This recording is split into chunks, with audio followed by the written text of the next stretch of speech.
I'm sorry to hear that. Here's a rewritten version. In the midst of our wedding ceremony, a shocking disruption shattered the serene atmosphere. My mother-in-law, with an air of audacity, seized the microphone from my father-in-law mid-speech. Her words cut through the air like a blade. I apologize for my daughter's lack of beauty. The guests shifted uncomfortably as her declaration hung in the air, a bitter contrast to the joyous occasion. I glanced at my husband, hoping for support, only to be met with a chilling smirk. My senses reeled as I struggled to comprehend the sudden turn of events. A voice, firm and resolute, broke the stunned silence. An older gentleman rose from his seat, his actions commanding attention. "Is that all?" he demanded, his gaze piercing. Without waiting for an answer, he approached me with purpose. Recognizing him, my husband's expression betrayed a mix of surprise and fear. Before I could gather my thoughts, the man took my arm and ushered me away from the chaos. "Let's leave," he said gently, leading me through the corridors, away from the unwanted spectacle of our wedding day. A whirlwind of thoughts swept through my mind, painting a vivid picture of my life. My name is Angela, a 35-year-old woman shaped by the tumultuous currents of my past. Raised in a single-parent household after my parents divorced during my elementary school years, I became intimately acquainted with resilience and responsibility from a tender age.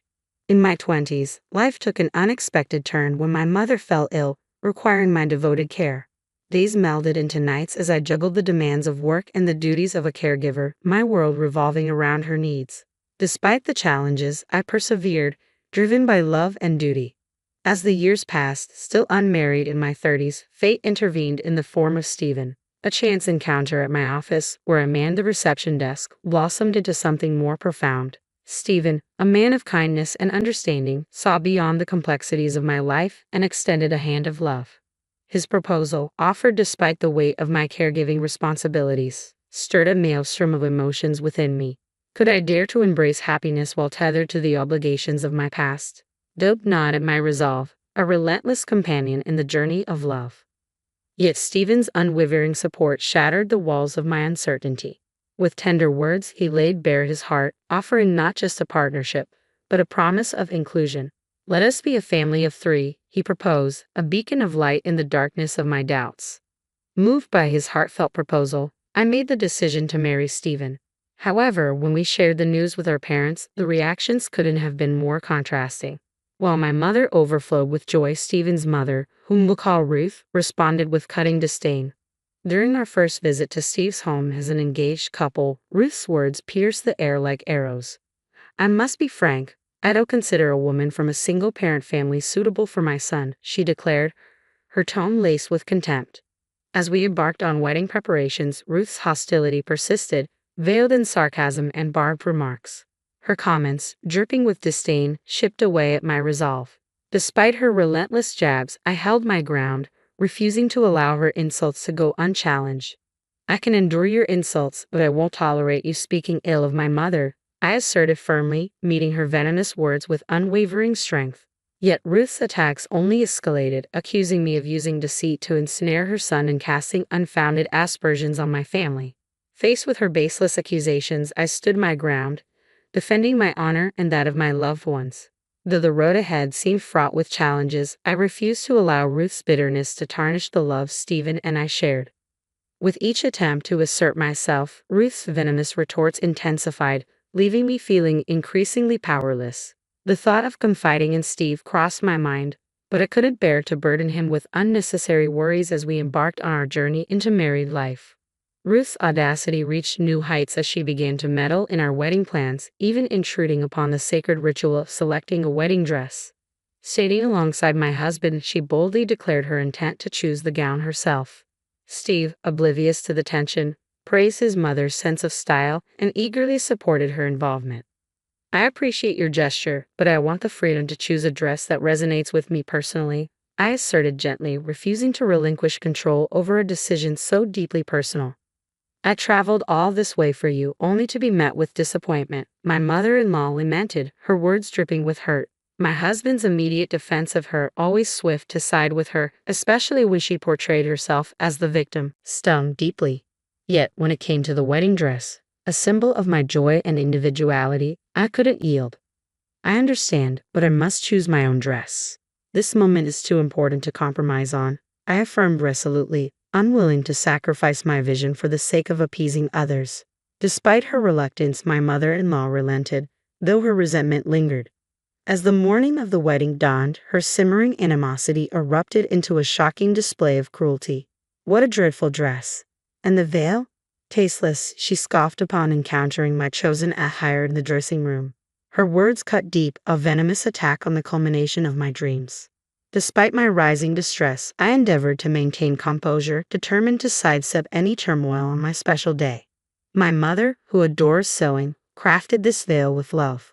We selected the dress together, and I truly adore it, I explained evenly, hoping to diffuse the tension. But my attempt at peace was shattered as my mother-in-law's eyes widened with fury. In an instant, her calm facade crumbled, replaced by a storm of rage. With a sudden motion, she produced a can of coffee from her purse, unleashing its contents onto my beloved dress. Shock paralyzed me as the dark liquid stained the pristine fabric, rendering it unsalvageable. Desperation gripped me as I reached for a nearby towel, but my efforts proved futile against the irreversible damage. This is the consequence of disobedience, she spat, her voice dripping with malice. With a final decree, she declared my attire unfit for the occasion, leaving me with no choice but to comply with her demands. As she exited the dressing room, her vindictive act hung heavy in the air, a bitter reminder of the power she wielded over my happiness. She must have deliberately brought the canned coffee, plotting to ruin my dress all along, evident from the fact that she had another dress prepared. Fueled by a mix of anger and frustration, I trembled with disbelief at her calculated cruelty. Seeking solace, I retreated to the separate waiting room where my husband awaited, tears streaming down my cheeks as I recounted the ordeal. This is utterly unfair. It's going to cast a shadow over our entire wedding. What would you like me to do about it? He snapped, his frustration palpable. Before I could finish, he cut me off, his voice rising in anger. His sudden outburst mirrored the venomous intensity of his mother's actions. Stunned by his abrupt shift in demeanor, I recoiled, taken aback by the harshness of his words. Yet just as swiftly as his anger erupted, it dissipated, replaced by a sense of remorse. I'm sorry. I didn't mean to lash out like that. I'm just feeling overwhelmed, he apologized, his agitation evident as he wiped beads of sweat from his brow. Despite his apology, a pang of guilt gnawed at me for burdening him with my troubles on such a momentous day. In an effort to diffuse the tension, I opted to lend an ear to my husband's concerns. You seem really stressed. What's going on? I inquired gently, hoping to offer some support. It's a bit chaotic. The CEO of my company unexpectedly decided to attend our wedding. It's a long story, but basically, he heard about our wedding from Steven's boss, who happened to meet him here at the hotel. My husband explained, his voice tinged with apprehension. And to top it off, one of my colleagues fell ill last minute, so they invited the CEO to fill in. The coincidence was certainly striking, and I couldn't help but see the potential career implications. It's quite the opportunity. Your skills might just earn you a promotion, I remarked, though it couldn't shake the feeling of frustration at his dismissive tone. Realizing the futility of arguing with him in his current state, I chose to withdraw from the conversation, allowing him to stew in his own thoughts. With the wedding ceremony underway, we exchanged vows atop the hotel's rooftop, the picturesque setting providing a serene backdrop to our union. As the moments passed without incident, a sense of relief washed over me, the earlier turmoil momentarily forgotten. However, the tranquility was short-lived, shattered by the impending family speeches at the reception. My mother-in-law's words cut through the air like a blade, leaving me seething with anger and indignation. Despite my father-in-law's attempts to intervene, she persisted, clutching the microphone tightly as she unleashed her vitriol for all to hear. Just as I reached my breaking point, a middle-aged man rose from his seat with determined resolve, striding purposefully towards me. You don't deserve to endure this, he declared, his gaze fixed squarely on my mother-in-law. Without hesitation, he extended a guiding hand, leading me away from the escalating confrontation. My mother-in-law's outrage was palpable as she recoiled at the interruption to her tirade. However, her fury paled in comparison to the shock that rippled through the room as the man's identity was revealed. Who dares to interrupt my speech? She exclaimed, her indignation faltering as she realized the stature of the man before her.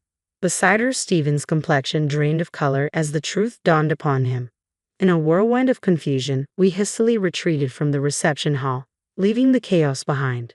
Sweating profusely and visibly flustered, Stephen struggled to regain his composure as we sought refuge in the relative privacy of the dressing room.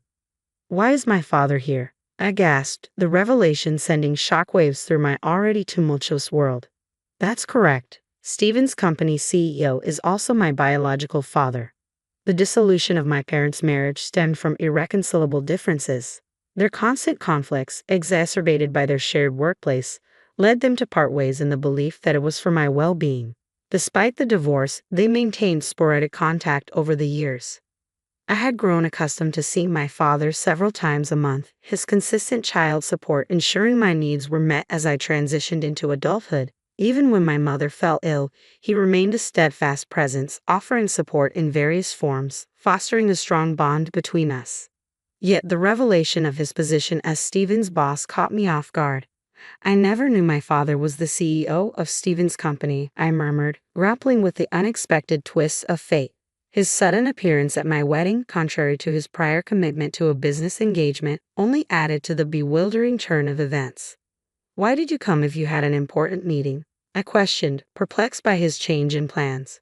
"My meeting concluded earlier than anticipated. I couldn't miss the opportunity to give you this gift in person," he explained, his presence offering a glimmer of solace amidst the chaos. As I made my way to the entrance, I encountered an employee who revealed an unexpected twist. My father was the boss Stephen had mentioned. Learning of the wedding through routine preparations for a gift, my father seized the chance to attend upon discovering a vacant seat due to a last-minute cancellation. "Why didn't you tell me?" I questioned, feeling a mix of surprise and confusion at his secrecy. "After discussing with your mother, we thought it would be a delightful surprise. I never anticipated it would unfold like this," my father confessed, a tinge of sadness clouding his expression. Before I could delve deeper into the matter, the dressing room door swung open, revealing my mother-in-law's ominous presence. Her saccharine tone sent shivers down my spine as she attempted to coerce me back into the fold. The realization that she must have learned of my father's identity from her husband's revelation sent a chill through me. "Who do you think caused all of this?" "It was just a harmless joke," she declared, her attempt at levity falling flat in the face of my father's unexpected appearance. "How dare you make such a tasteless joke at my daughter's expense? It's unforgivable," my father shot back, his indignation mirroring my own. "What? So, it wasn't a jest after all? You genuinely called my daughter ugly?" My father's confrontational tone left my mother-in-law stumbling for words, her feeble attempts at evasion falling flat. In a flurry of urgency, my husband burst into the room, his hurried footsteps echoing in the tense atmosphere. He knelt before my father, seeking to atone for his mother's transgressions. "I apologize for my mother's indiscretion," he implored. "You're apologizing to the wrong person." My father's icy gaze bore down on my husband, his words laced with disappointment and reproach. "Angela, I'm sorry. My mother acted independently," my husband addressed me, his voice tinged with regret. "If that's true, then why didn't you intervene when she insulted me?" I demanded, my shock rendering me immobile. "And your father attempted to intervene," I added, incredulous. "But you seemed content to sit back and watch," I accused, my voice trembling with hurt and betrayal. "You're mistaken. My demeanor was misconstrued. Regardless, the sole responsibility lies with my mother," my husband insisted, his defense ringing hollow in the wake of his mother's egregious behavior. My husband erupted, his accusatory finger aimed squarely at his mother. "Stephen, are you turning against your own mother? We agreed to teach this insolent wife a lesson together, didn't we? Hey, enough with the unnecessary remarks. You said we needed to put this wife, who refuses to let mama have her way with the dress, in her place. Keep quiet." My husband silenced his mother, his hand muffling her protests in a somewhat comical fashion. "Now, care to shed some light on this situation?" I prodded, my voice edged with urgency. "No, this was my mother's doing alone. It's for your own benefit, frankly." "At this point, don't you think?" My husband's response faltered as my father interjected, his probing gaze compelling him to speak. "When Angela insisted on choosing her wedding dress, my mother suggested she would become disobedient if not disciplined properly," my husband finally confessed, his tone tinged with reluctance. "What's wrong with choosing my own dress? Isn't it natural for a wife to heed her mother-in-law's wishes?" If you can't even manage that, I feared you might become an obstinate wife who defies her husband in the future, my mother-in-law interjected, her words dripping with disdain. Marriage is a partnership of equals, isn't it? There's no hierarchy. If I can't control you, what's the use of marrying someone on the brink of aging? My husband's admission hung heavy in the air, shattering the illusion of love and commitment. The truth spilled forth. He hadn't chosen me out of affection for who I am, but as a convenient pawn in his game. All his declarations of caring for my mother, of wanting to forge a family together, were they all falsehoods? Of course, you had a tidy sum tucked away, didn't you? I had plans to use that to build a duplex. I envisioned you toiling away like a servant while my mother and I enjoyed our happiness. But now, it's all gone to waste. His words dripped with bitterness, revealing the depths of his deception. Once my husband unleashed his true feelings, there was no reining him in. His desire for control extended to draining our savings, a selfish act that left me reeling in disbelief. His expression shifted from assertive to shocked as he realized the gravity of his words. Wait, no, I didn't mean that. It's over. I can't have a wife who won't spend money or serve me, he stuttered, attempting to backtrack. Stop. I won't tolerate such disrespect, I declared, my resolve firm. I can't marry someone who views me as nothing more than a servant. His composure shattered, my husband paced nervously, grappling with the reality of our crumbling relationship. Then, as if struck by sudden clarity, he proposed a feeble solution. But our wedding is today. We can't call it off now, he reasoned, desperate to salvage the situation. I'll handle the guests and their gifts. Since your mother's actions led to this, you'll cover the expenses, I countered, refusing to shoulder the blame for his family's interference. You can't be serious. This breakup is your fault for overreacting to a single incident with my mom, he retorted, his words dripping with defensiveness. All the hurtful things you've said to me, they're all here, he added, pointing accusingly at me. Retrieving my smartphone from my purse, I pressed play, unleashing a barrage of hurtful words in my mother-in-law's own voice. Poor, ugly, harsh woman. Each insult echoed through the room, a damning testament to her cruelty. When did I record all this? I'm not naive, I declared, my resolve unyielding. I'll be seeking compensation for the emotional distress you've caused. I was merely trying to discipline my daughter-in-law. I've done nothing wrong, my mother-in-law protested weakly. If you won't pay willingly, I'll see you in court. Let's see if you'll repeat those words before a judge. This isn't a laughing matter. Realizing the precariousness of her position, my mother-in-law paled, her defiance crumbling. I'll also be reconsidering your position at the company, I added, turning to address my father-in-law. With this final blow, my husband's facade shattered, his resolve crumbling as he sank to his knees. I'm sorry, Angela. Please forgive me, he pleaded, his voice thick with remorse. That's right, Angela. You're already married. You can't just throw it away so easily.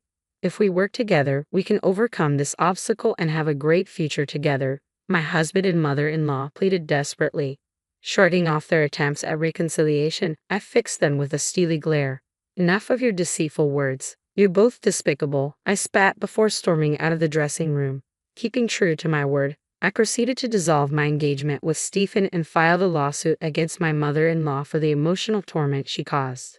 The financial burden of the failed wedding fell squarely on my ex-husband's shoulders, serving as a harsh reminder of the consequences of his actions. Word of the debacle spread through his workplace, resulting in his ostracization by colleagues. Under my father's directive, he was relocated to a distant branch in Nebraska, effectively demoting him.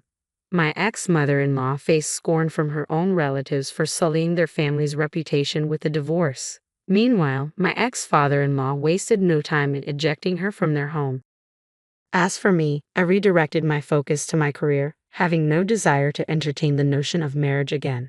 Over time, my parents found solace and our family relationships flourished once more with occasional gatherings over dinner. Today, I lead a fulfilling and content life.